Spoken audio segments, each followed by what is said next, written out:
মাতলা চর দখল করে বেআইনি কারবার কাকা ভাইপো। এবার শওকত মোল্লার ভাইয়ের কুকীর্তি প্রকাশ্যে আসছে। মৌখালী ব্রিজের কাছে বিঘার পর বিঘা নদীর চর ভরাট করে রিসর্ট তৈরি হচ্ছিল। শওকতের ছেলে ভাইয়ের যুগলবন্দি, ধ্বংস সুন্দরবনের বাস্তুতন্ত্র। টিভি9 বাংলার এক্সক্লুসিভ রিপোর্ট দেখুন। রাজ্যত তৃণমূল সাম্রাজ্যের যে নজিরবিহীন বিস্তার ঘটেছে সুন্দরবনের বাস্তুতন্ত্রকে হত্যা করে, তার জলজান্ত প্রমাণ আপনারা দেখছেন। দেখুন, নদীর চরকে ভরাট করে কার্যত নদীর জলপ্রবাহ পথকে অবরুদ্ধ করে বাংলায় কিভাবে তৃণমূল সাম্রাজ্যের বিস্তার হয়েছে।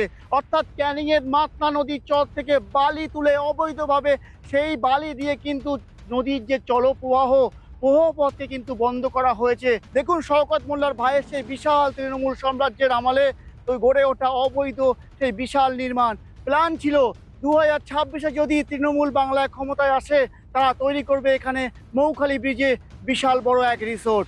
আমি আমার সহকর্মীকে বলবো দেখানোর জন্য।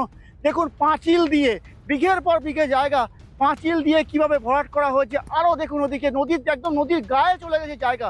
দেখুন, নদী সামনে ম্যানগ্রোভের জঙ্গল, নদীর জল আমরা দেখতে পাচ্ছি।